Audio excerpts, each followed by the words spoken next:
Hello and welcome back to the channel. इस edition में हम रिविजिट करेंगे जिंदल ड्रिलिंग के लेटेस्ट अर्निंग कॉन कॉल। इनके ट्रांसक्रिप्ट्स भी देखेंगे, इन्वेस्टर प्रेजेंटेशन देखेंगे। इसके ऊपर मैंने एक वीडियो बनाया था 9 महीने पहले। उस 9 महीने के बाद काफी सारी चीजें चेंज हुई हैं। इनके बुक पे और एक ड्रिलिंग मशीन आई है। तो just to give a background, Jindal drilling जो है वो इन्वॉल्व है ओएनजीसी के साथ। इनके पास ऑयल ड्रिलिंग इक्विपमेंट्स हैं और ये 30 साल से ओएनजीसी के साथ इन्वॉल्व है। ओएनजीसी इनका ओनली क्लाइंट है करेंटली। और सारे जो ड्रिल्स है वो ओएनजीसी में डिप्लॉयड है। अ, और ये एक तो ड्रिलिंग सर्विसेज देती है और फिर डायरेक्शनल ड्रिलिंग और मड लॉगिंग सर्विसेज भी देती है, बट जो इनका जो प्राइमरी बिजनेस है वो ऑयल रिग ड्रिलिंग का ही है। राइट। तो हमने जब लास्ट टाइम विजिट किया था जिंदल ड्रिलिंग, तो उसमें हमने कई सारी चीजें बातें की थी, उनके ऑर्डर बुक के बारे में बात की थी। ऑयल रिग्स जो हैं उस समय एक बहुत ही हाई रेट पे निकली थी इनकी एक ऑयल रिग। और अभी जो है ऑयल रिग का सिचुएशन क्या है, नए ऑयल रिग्स क्या ऐड हुए हैं, क्या इनके इनकम में जो डिप दिखा है हमें वो क्यों दिखा है, और वो सारी चीजें हम एक बार डिस्कस करेंगे। तो थोड़ा सा इसके बारे में बैकग्राउंड वापस से मैं दे देता हूँ। ये जो है ये leading offshore drilling services contractor है इंडिया इंडिया के ऑयल एंड गैस सेक्टर में। Over 35 years of offshore drilling experience है। ऑफशोर जैकअप रिग्स है जिसमें जिसमें 6 हैं। 3 ओन्ड है और 3 रेंटेड है। पहले 5 थी, अभी इन्होंने एक अक्वायर किया है जिसका नाम है जिंदल पायनियर। इन्होंने ऑयल रिग्स के अलग अलग नाम रखे हैं। तो वो फिर आपको अभी दिखेगा इन्वेस्टर प्रेजेंटेशन में। करेंटली जो है 4 जो ऑफशोर जैकअप रिग्स हैं वो ओएनजीसी के साथ कॉन्ट्रैक्टेड है। एक जो है वो अभी ओएनजीसी के साथ होने वाली हैं, और एक जो है यूएई में रिफर्बिशमेंट के लिए है, जो कि फिर दिसंबर में डिप्लॉय होंगी ओएनजीसी के साथ।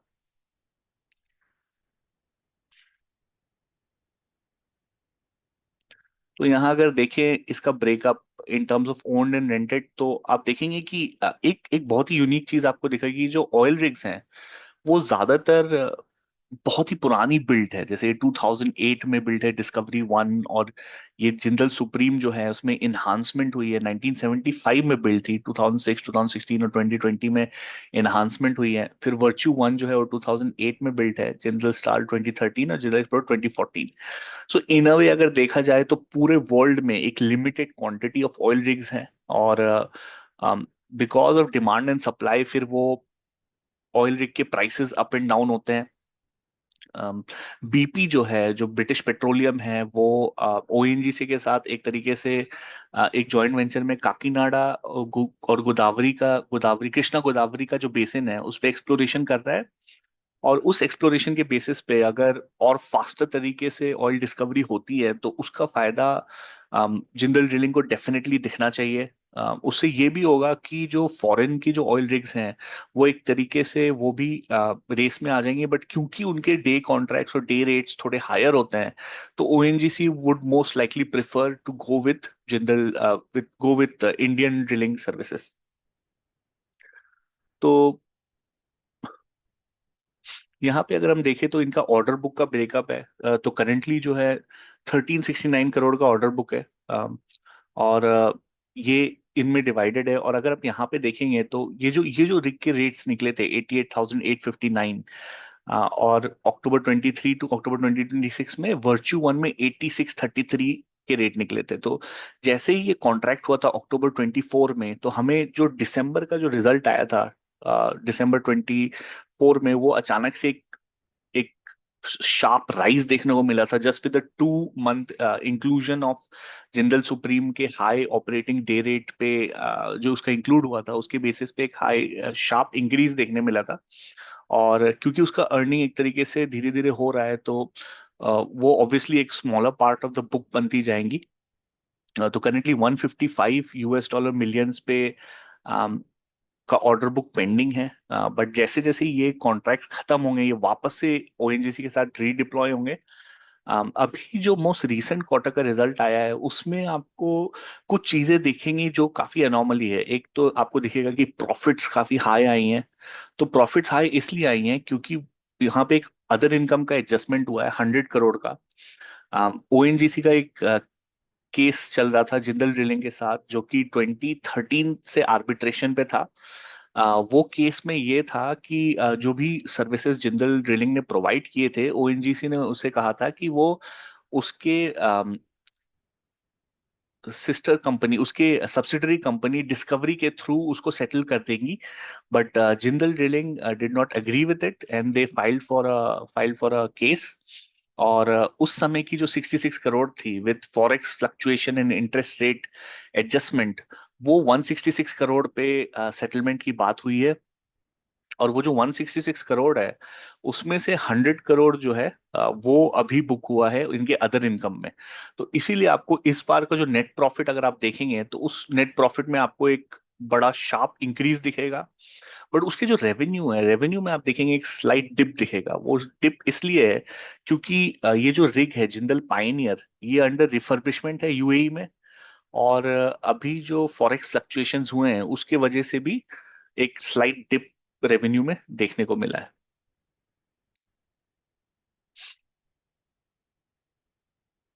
तो ये ऑर्डर बुक का बाइफर्केशन है और divided by which periods it will waste in. तो यहाँ पे आप देखेंगे कि 28 तक majority of the order service हो जाएंगी। बट जैसे जैसे ये कॉन्ट्रैक्ट खत्म होंगी तो वो वापस से रीडिप्लॉय होंगी। और कॉन कॉल नोट्स के थ्रू ये देखने को मिला है कि मैनेजमेंट ने ये कहा था कि ये जब रीडिप्लॉय हुआ था नवंबर 25 में 35606, ये सप्लाई चेन के बेसिस पे ये लोअर रेट पे रीडिप्लॉय हुआ है। जब हमने 9 महीने पहले इसका डिस्कशन किया था, जिंदल एक्सप्लोरर उस समय 38,000 यूएसडी पे डिप्लॉयड था। उस समय मेरा एक्सपेक्टेशन ये था कि ये और हायर रेट पे डिप्लॉय होगा, बट ऐसा हुआ नहीं, ये 35606 पे डिप्लॉय हुआ। बट गोइंग अहेड जो न्यू डिप्लॉयमेंट्स के एक्सपेक्टेशन है वो 60,000 यूएस डॉलर के रेंज पे एक्सपेक्टेशन है। तो that is a good sign, because ये जो रेट्स हैं 44,000 और 48,000, ये ऑलरेडी सप्रेस्ड हैं इन अ वे। और अगर ये रेट्स पे इम्प्रूवमेंट होगा तो हम डेफिनेटली रेवेन्यू और अर्निंग्स पे एक इम्प्रूवमेंट होगा। इंटरनेशनली भी देखा जाए तो मैनेजमेंट ये इंडिकेट करता है कि 60 to 70,000 के रेंज पे should be the price. But क्योंकि ओएनजीसी एक सोल क्लाइंट है जिंदल ड्रिलिंग का, ऑल्सो सप्लाई डिमांड के बेसिस पे ये प्रेशर्स होते हैं और उसके बेसिस पे ये रेट्स निकलते हैं। बट एक्सपेक्टेशन इज कि गोइंग अहेड 60,000 के रेट्स पे इनके नए रीडिप्लॉयमेंट रिग्स के होंगे। तो अगर वो हुए तो फिर ये वाले जो है रेट्स, ये हायर पे दिख सकते हैं हमें। और ये जो रेट्स हैं ये अभी तो लॉक्ड इन है अक्टूबर 26 और 27 और 26 के लिए।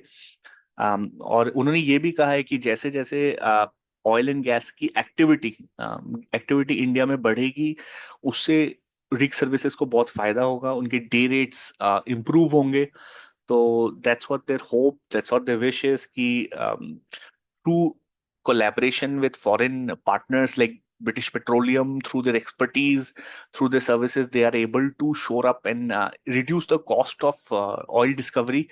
अगर ये ऐसा हुआ तो फिर एक बार वो डिस्कवर हो गया तो फिर ये रिग्स की रिक्वायरमेंट रहेगी हमेशा। और उसके बेसिस पे फिर इनके डे रेट्स जो हैं वो इम्प्रूव होंगे।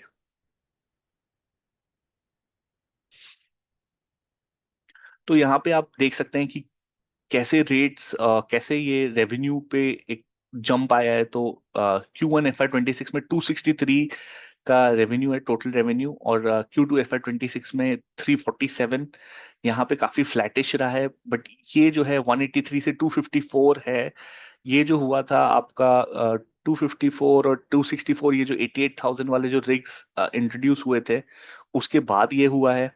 तो वहां से आप देखेंगे तो काफी कॉन्स्टेंटली एक बहुत हायर नंबर पे रेवेन्यू चल रहा है।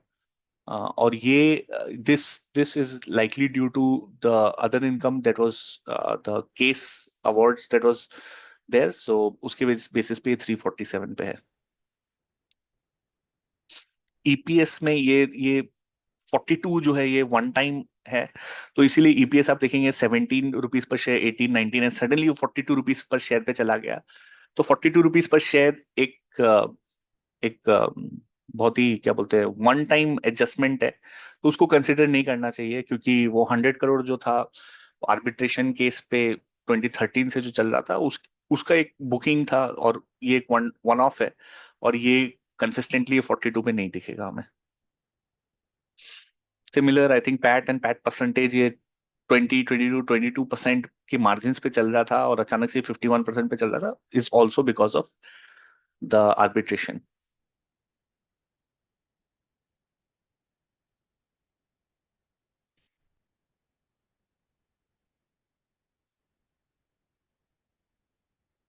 ठीक है, तो आई थिंक क्विकली हम क्या करेंगे कि एक बार इन्वेस्टर प्रेजेंटेशन भी देख लेंगे, और इन्वेस्टर प्रेजेंटेशन में हमें क्या क्या देखने मिल रहा है in terms of what are some of the important points that are shared. तो उसको क्विकली एक बार देख लेंगे, और उसको फिर हम रेवेन्यू और प्रॉफिट से भी कंपेयर कर लेंगे।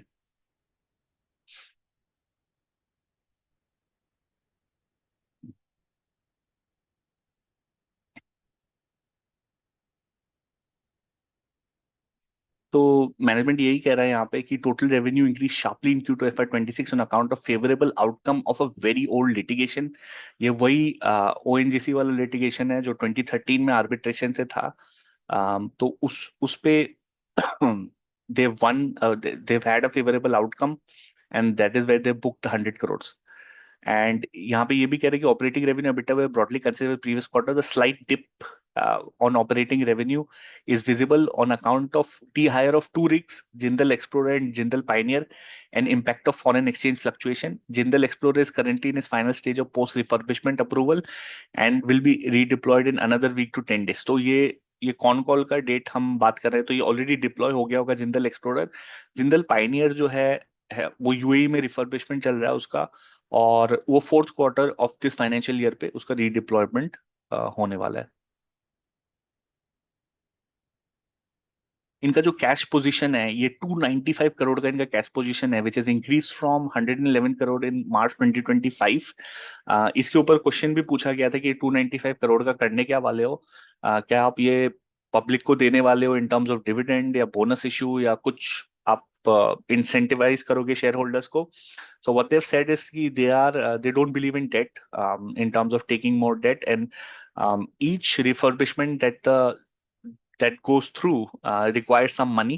So depending from 70 crore to 120 crore, depending on the condition of the rig. सो जो भी कंडीशन ऑफ द रिग है, अगर वो बहुत ही खराब है तो 120 करोड़ तक मैक्सिमम जा सकता है, या तो 70 करोड़ से 120 करोड़ के बीच में रहेगा, उसका जो भी कंडीशन है उसके हिसाब से। So they need to conserve money to do the refurbishment. तो ये एक चीज है जो होता है इस बिजनेस में, कि ये जो कैश नेट कैश पोजीशन आपको दिख रहा है, उनको ये कंजर्व करना पड़ता है, और उसकी वजह से ये डेट लेना नहीं चाहते हैं, और इंटरेस्ट में घुसना नहीं चाहते हैं। तो they want to conserve this cash to do the refurbishment.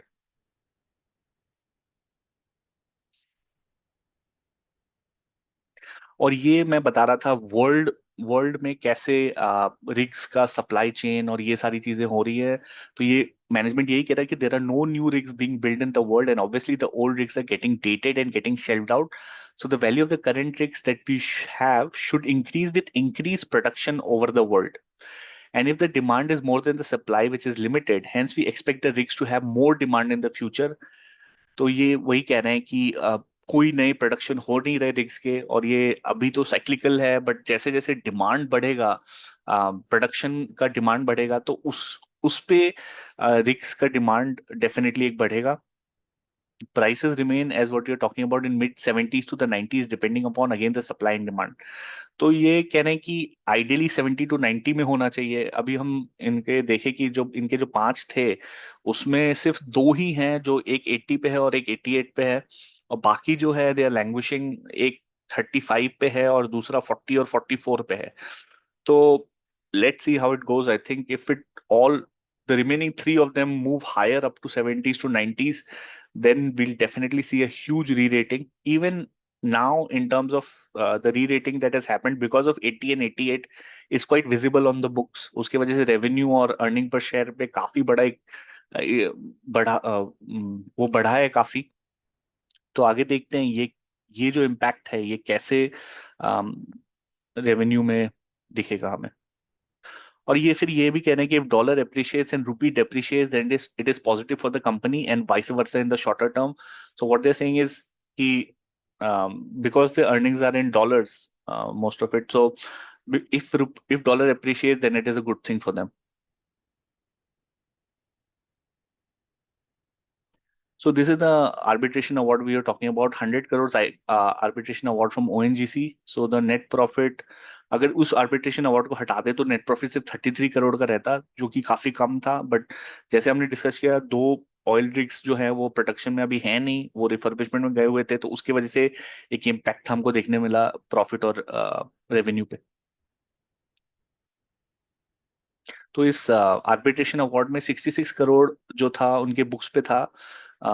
14-15 साल से ये आर्बिट्रेशन अवार्ड चल रहा है, और ये जो 66 करोड़ है ये इंटरेस्ट और फॉरेक्स फ्लक्चुएशन की वजह से 166 करोड़ पे सेटल हुआ.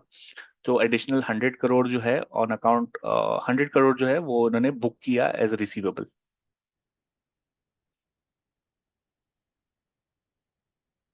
तो जिंदल पायनियर जो है वो जो यूएई में रिफर्बिशमेंट के लिए मैनेजमेंट ने गाइड किया कि they have a tender from ONGC coming out early December first week. तो their aim would be would be is where we bid last time around the 60s to 60,000 US dollar per day का range ये लोग पकड़ के चल रहे हैं.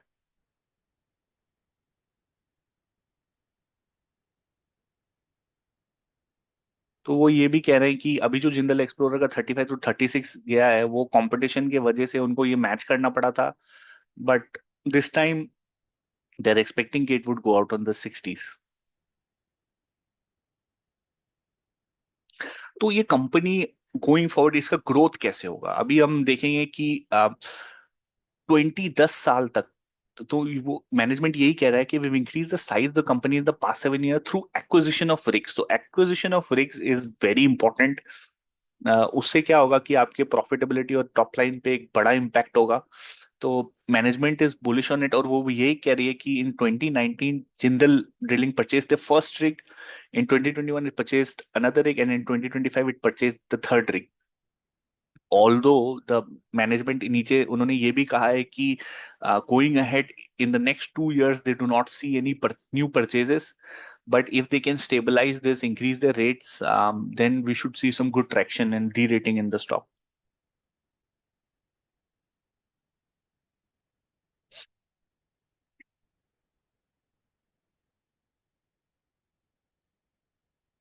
That's it from my side. I think we've covered all the important points that were required to be covered. Um, just a quick update that none of my stocks that I pick and review, it's all for educational purpose, and it's not a stock recommendation. So please do your own research before investing. Thank you and have a great day ahead.